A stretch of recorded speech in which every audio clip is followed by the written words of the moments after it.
about comics. Let's talk about comics.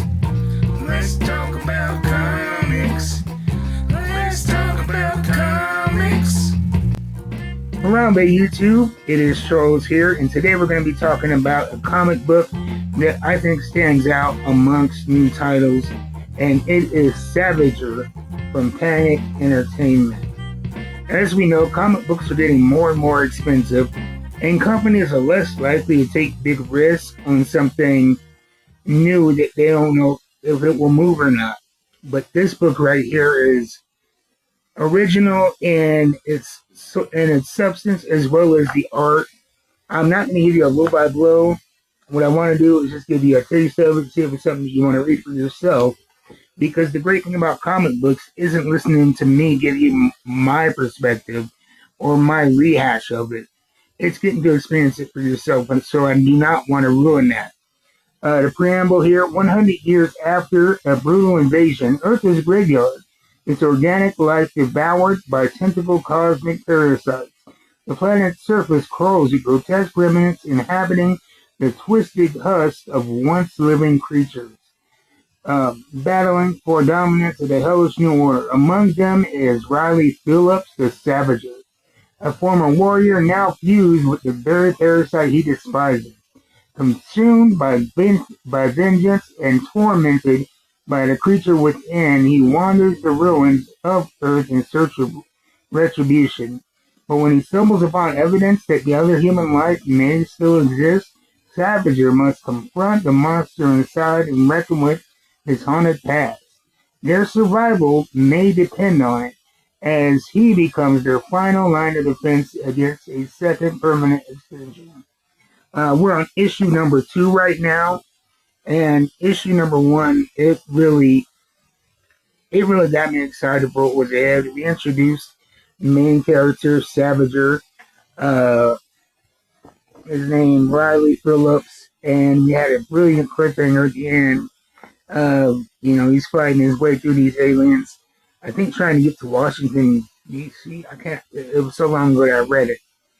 But when he finally got through, battling through to get to his next objective, he spotted a human that he hasn't seen since he's been fused with his parasite. Now, in issue number 1, they threw you right into the action without a lot of context, and they let you discover it as the story unfolded. And I love that they did that. And then again, this is different. You start with that big preamble that lets you know the state of play and where we are at the story. And again, I think number 1 did a lot of creative lore building, but so much so that I think it was a wise decision to put that preamble in the beginning. The art is the main thing that stuck out to me, but like I said, the story as well. And you find out different things throughout this book. Like, here's a slight spoiler. One question I had is, why was this parasite working with him? And you find out that he actually has a bomb attached to himself. And if the parasite tries anything out of torque, he destroys them both. And so that tied up that loose end here. And that's one thing that the writers are doing a good job of, is they'll introduce something and they don't leave a loose thread. Everything means something.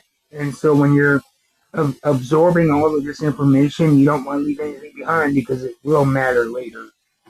And then my favorite thing about this, and the thing that stuck out to me, is toward the end of the book, when we get into a big climactic fight scene, you see things like, you look at this panel right here. You see how it's kind of hazy and blurry? That is not the camera. That is an effect that they've somehow added to all of the big action pieces. Is that as the action intensifies, there's this slight blurring that honestly, it made me wonder if my eyes were going wacky, if there was something wrong, because of how effective it is. And I had to go back, and so I looked at this panel right here, and then I would go back to the panels just to make sure my eyes were working.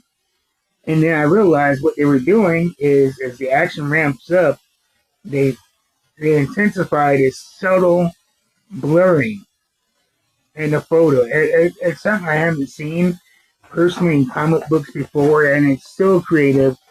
And that's another thing that kind of draws you into this world. And that to me is the essence of storytelling, is almost disappearing into this world. And this book does so many things. It leaves clever questions unanswered, and it makes you work for those answers. And not only that, but visually it is captivating, fast paced, and there's so much creativity going on. Like I said, that blurring really made it stand out to me, and took what was already an interesting, intriguing, and creative story and made it that much more better. So check out Savager from Panic Entertainment at your local comic book store. It's an independent title, so get out there, get it. They're not going to be moving as many, but when you support independent comics, that means that we're going to get more independent comics, and we're going to get more stories, and we're going to get people that are willing to take big risks. And so for Salinger, I highly recommend it.